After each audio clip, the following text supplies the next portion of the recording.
vou passar imediatamente para a próxima convidada. É a nossa professora Rosália Lacerda.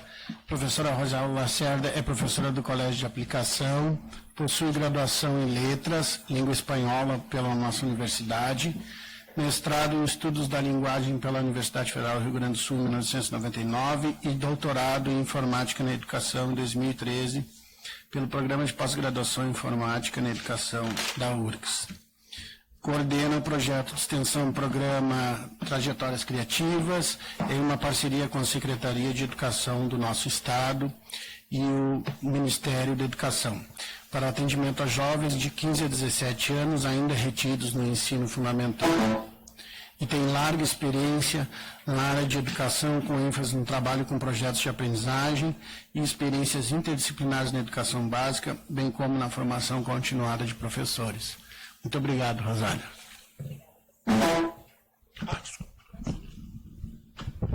Boa tarde. Não sei se está dando para ouvir. Tá? Boa tarde a nós todos, né? Queria um agradecimento especial assim, à comissão organizadora, porque esses espaços de pré-CICEA já estão sendo muito ricos para nós, né? Penso assim que lá atrás, quando foi decidido e a gente votou, né, se o colégio queria sediar o CICEA, a gente não tinha tanta ideia de quão rico ia ser esse momento, de quanto a gente ia poder conhecer, né, colegas da universidade, que estão pertinho fisicamente, mas que muitas vezes tão distantes estão, por a gente estar envolvido no cotidiano da escola e não ter tanto tempo mesmo de se deslocar, né, fisicamente. E, além disso, conhecer o trabalho dos colegas, né, e ter um momento, uma pausa naquela loucura diária, né, com crianças, com jovens, para poder pensar a respeito de questões que a gente tem falado tanto, né, há tantos anos já. Desde que eu cheguei no Aplicação, eu ouço a gente falar em novos currículos, em currículo inovador, em projetos, em interdisciplinaridade, e desde 97, né? Então, é sinal de que a gente ainda tem muito a pensar sobre isso. E que a gente tem muito a ouvir, principalmente dos colegas, né, as novas experiências e tudo que tem sido feito nesse sentido, né. Acredito que a gente vai muito mais aproveitar na hora de conversar a respeito disso, para ressignificar esses termos, que não são novos, né, mas que compõem, sim, a necessidade de um novo currículo, né. E falar sobre iniciação científica, de certa forma, é alguma coisa que a gente tem feito todos os dias, né, dentro do Colégio de Aplicação. E me pareceu importante refletir um pouquinho, então, hoje, né, conversar com vocês, afinal, o que está por trás das diversas iniciativas de iniciação científica? Não só dentro do Colégio de Aplicação, né, porque essa realidade, de certa forma, a gente já conhece há algum tempo, mas que outros panoramas de iniciação científica, outras tentativas, né, e que objetivos estão por trás dessas propostas. Então, me parece, e como estamos dentro de um pré-CICEA, né, eu me debrucei um pouquinho sobre os documentos dos outros colégios de aplicação, né, que vão estar conosco agora em novembro. Justamente para ter uma ideia do que é como é tratada essa iniciação científica, né? Que tipo de propostas existem, estão sendo feitas pelos nossos colegas?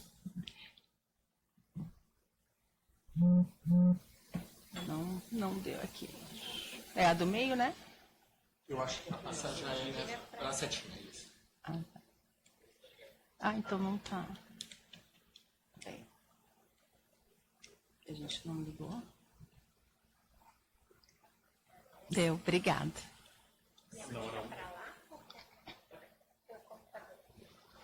Está meio pequenininho, ótimo, mas para você já fica melhor. Então, a primeira questão que me ocorreu, assim, de conversar com vocês é que durante todo esse tempo de escutar, falar, de fazer formação de professores, de participar de formação de professores, a gente se dá conta que a iniciação científica na educação básica, ela tem várias modalidades, né? E ela é chamada de formas diferentes. Então, a gente tem desde os projetos de trabalho, né, que foi lá pelos anos 90, apareceram com muita força, né, no currículo, através principalmente dos autores espanhóis, e que, de fato, embasaram muito da proposta do Projeto Amora, né, que é uma das minhas referências pelo trabalho que a gente tem tido desde o início, né, da carreira aqui no Aplicação. Projetos de pesquisa, projetos de aprendizagem, né, que é a metodologia que a gente utiliza no Amora. Aprendizagem baseada em projetos, que é um outro termo utilizado agora recentemente, centros de interesse, tema gerador, projetos de investigação. Então, todas essas questões, todos esses termos estão ligados à iniciação científica. Mas, de fato, o que eles querem dizer, né? Será que há aspectos em comum? Será que há aspectos diferentes? E com certeza há. E muito de diferente também a partir do olhar daquela equipe que o implementa, né? Que cria, que implementa e que tem o desafio de desenvolver junto aos estudantes, né, aos alunos na educação básica. Mas não dá também para a gente esquecer que, com certeza, estes termos, eles referem alguns princípios importantes de outros autores, né, lá do século XIX. E a gente vai se dando conta que muitas daquelas ideias desses autores, elas, na verdade, ainda são pauta das nossas discussões hoje. Ou porque elas são atuais, né? Ou porque, como eu ouvi de um professor, a educação mude a passos muito lentos, comparado com as placas tectônicas, né? E eu achei essa metáfora bem interessante, essa comparação bem interessante. E não só por isso, mas porque talvez a gente também não tenha conseguido, de fato, lidar com as dificuldades, os desafios na sala de aula, a ponto de trazer esses autores um pouco mais para a nossa prática, né? Então, das premissas do trabalho de John Dewey, por exemplo, na Escola Nova, era de que a educação tradicional não estava voltada para o desenvolvimento da criança, né, do aluno, e para as suas necessidades. E isso é bem atual hoje também, né? A cada ano, a cada turma nova que a gente tem, a gente se dá conta disso também. Então, de certa forma, isso subjaz também ao conceito de iniciação científica, mais precisamente nos termos de projetos, sejam quais forem.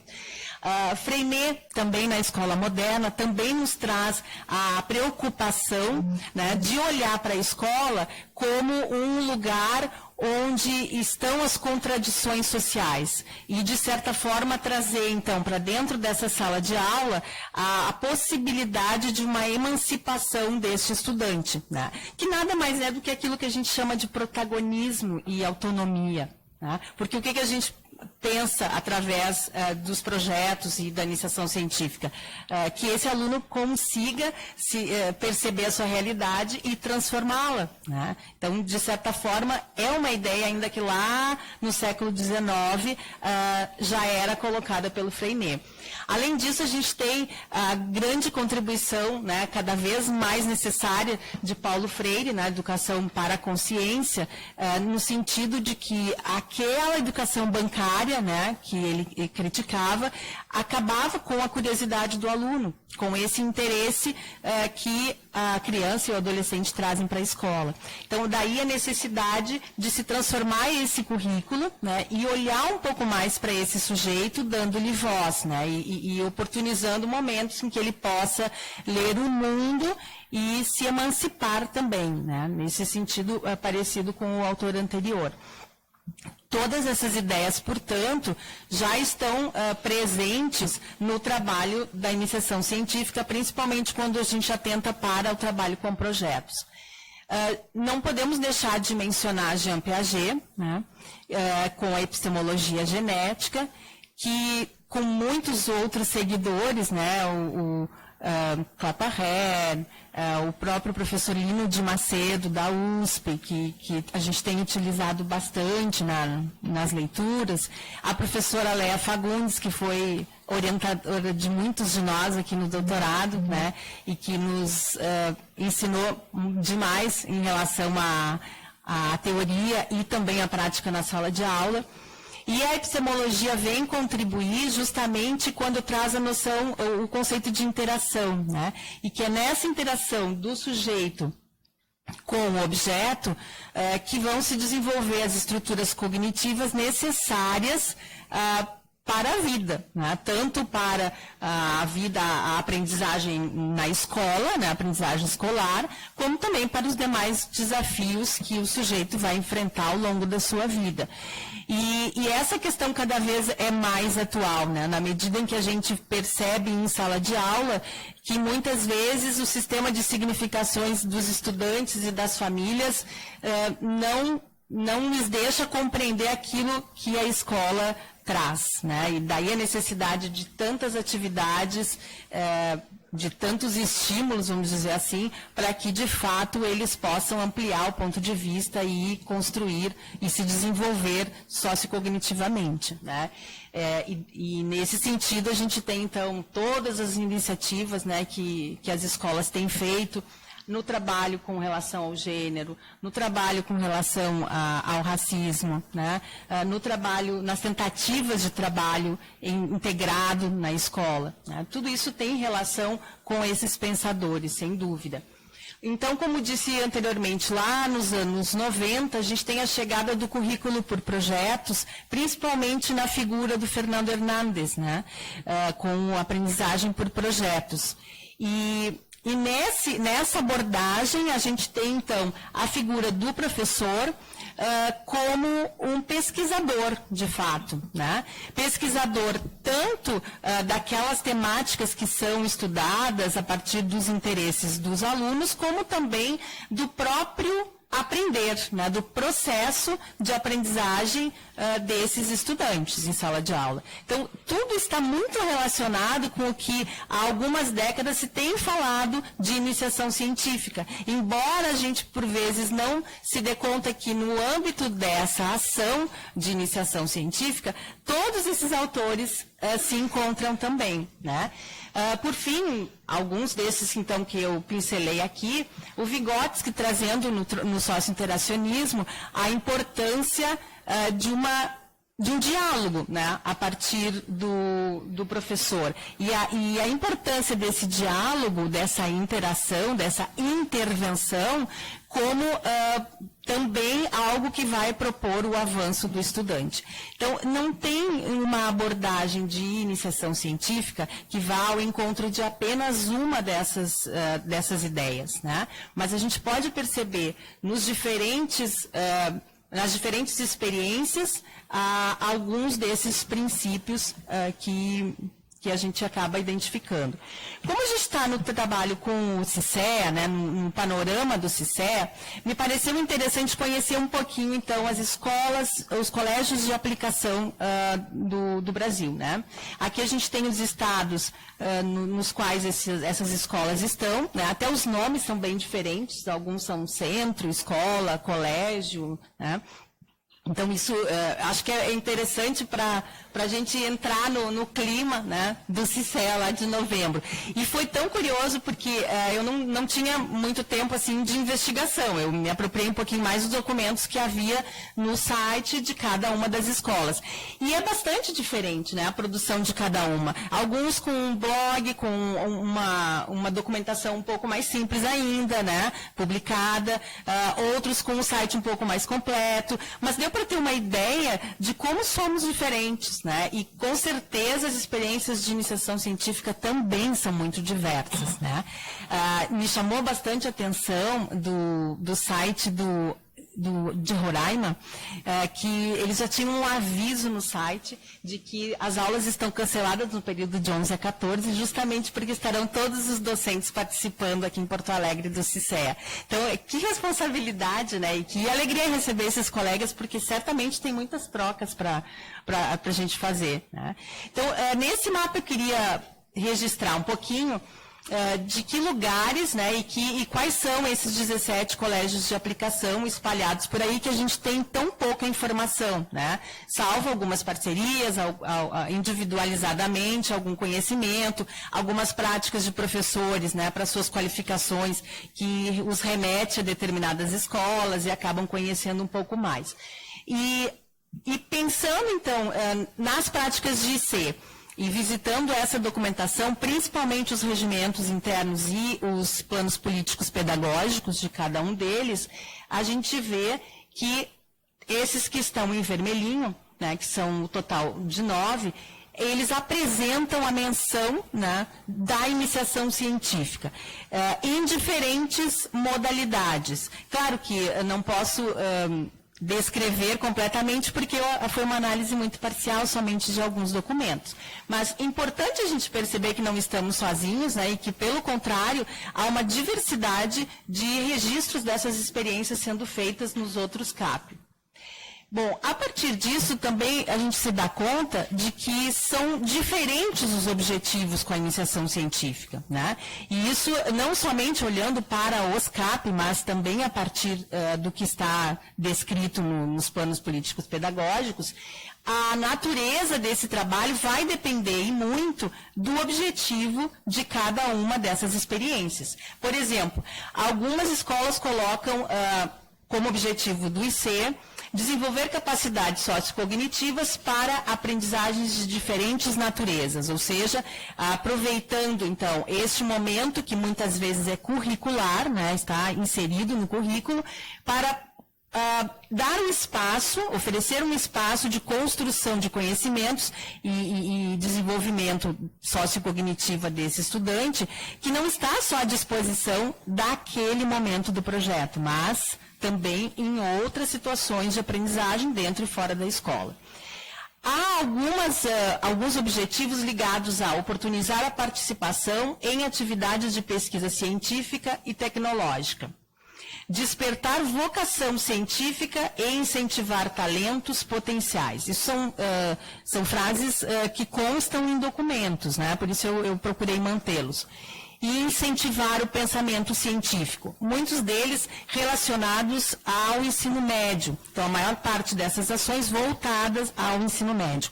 Das 17 escolas de aplicação, apenas 2 apresentam a iniciação científica integrada no currículo, né? Ou seja, atividades, ações de iniciação científica curriculares, ou seja, que não são realizadas em um turno extra, né, como um outro horário do estudante. Isso também é uma questão importante e são aspectos a considerar até para uma futura discussão durante a realização do seminário, né?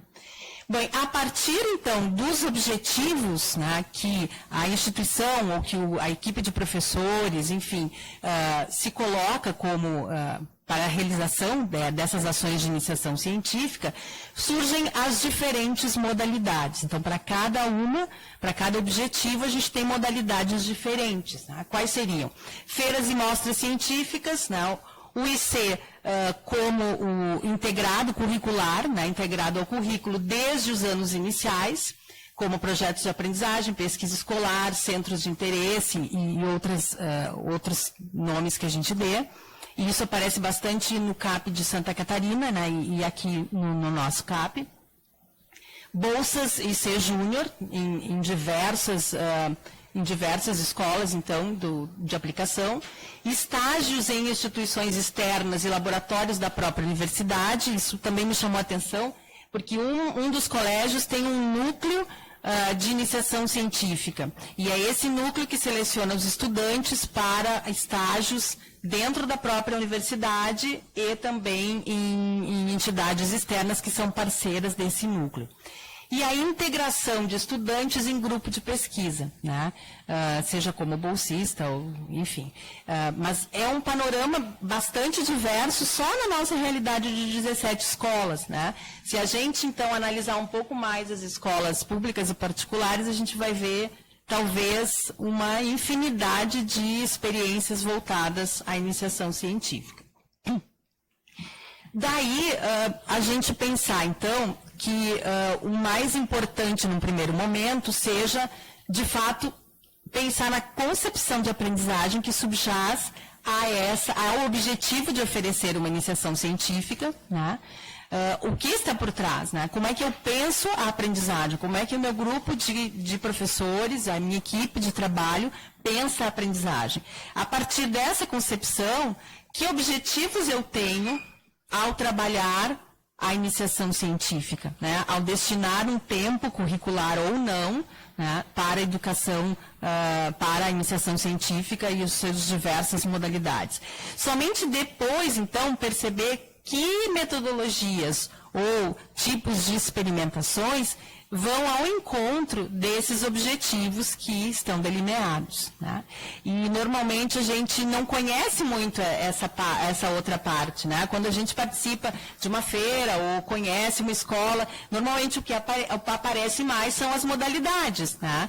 Mas por trás delas e sustentando, né, epistemologicamente, estão naturalmente o que é o aprender, né, e quais os objetivos desse trabalho. Então, foi bem interessante passear por esses colégios e enxergar tantas diversidades em colégios que são tão próximos, né, no sentido de estarem próximos a uma universidade, integrados a uma universidade, de terem algumas características comuns a nós.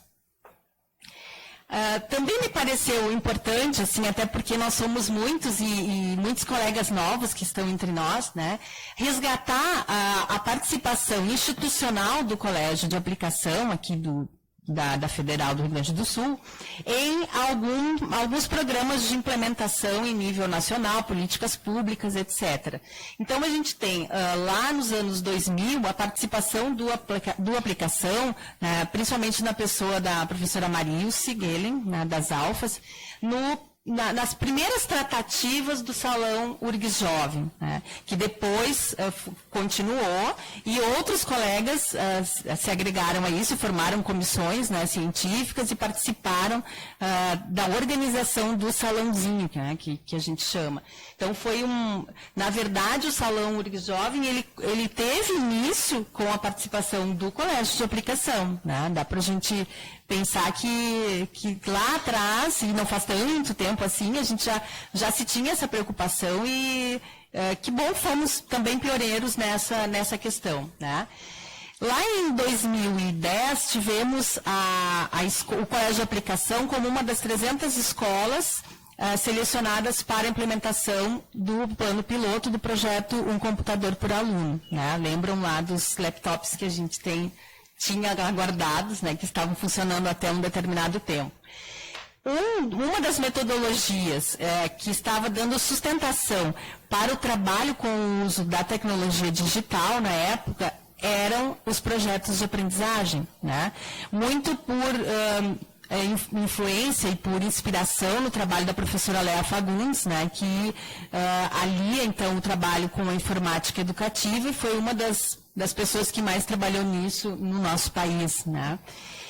Então, nós também tivemos todos os professores do CAP envolvidos, né, nesse trabalho, porque todos nós recebemos o laptop na nossa sala de aula com os alunos. Mais adiante, nós tivemos o Pacto Nacional pelo Fortalecimento do Ensino Médio, sob a coordenação da professora Danusa, que também teve no seu trabalho, no âmbito do seu trabalho de formação de professores, uma parte voltada para a iniciação científica, né? Então, a gente tem, de novo, institucionalmente, o CAP representado neste momento. Eu selecionei alguns pontos, né? É bem possível que faltem aqui outras iniciativas, né? Temos o programa Trajetórias Criativas, né, que também desde 2012 já vem sendo aplicado em escolas e em parceria com escolas estaduais, né? E agora também em outros estados a gente tem feito uma mobilização em relação a isso. E uma das práticas fundamentais no resgate à escola, né, dos alunos de 15 a 17 ainda retidos no fundamental, tem sido as práticas de iniciação científica através da metodologia de projetos de aprendizagem. sem contarmos, né, as iniciativas individuais de professores, né? A gente sabe que tem livros publicados, que tem orientação a bolsistas de iniciação científica, enfim. Muito, então, a gente já tem, enquanto instituição, pensado a respeito da iniciação científica e cada vez mais se faz necessário pensar, né? Se a gente acreditar que é um espaço de desenvolvimento e aprendizagem para esses estudantes. E para finalizar, então, eu gostaria de retomar uma fala do Paulo Freire, que me parece completa assim, a concepção principalmente de projetos de aprendizagem, né, dentro do âmbito da iniciação científica. Diz ele que educar e educar-se na prática da liberdade é tarefa daqueles que pouco sabem. Por isto sabem que sabem algo e podem assim chegar a saber mais, em diálogo com aqueles que quase sempre pensam que nada sabem, para que estes, transformando seu pensar que nada sabem em saber que pouco sabem, possam igualmente saber mais. A iniciação científica, né, principalmente na experiência que nós já temos de projetos de aprendizagem, é justamente isso, né? Eu sei muito pouco, e o teu muito pouco, né, em diálogo com o meu muito pouco, cresce muito mais. Né, e nos faz cada vez querer mais. Né. Por isso, a ênfase em que a iniciação científica, como espaço de construção, de liberdade, de interesse e curiosidade, essa ênfase me parece muito importante de ser mantida em todas as escolas. Né. Muito mais em uma escola cujo currículo é inovador e que tem a responsabilidade, como nós temos, né, de propor ideias práticas diferenciadas, né, para a escola pública. Obrigada, pessoal.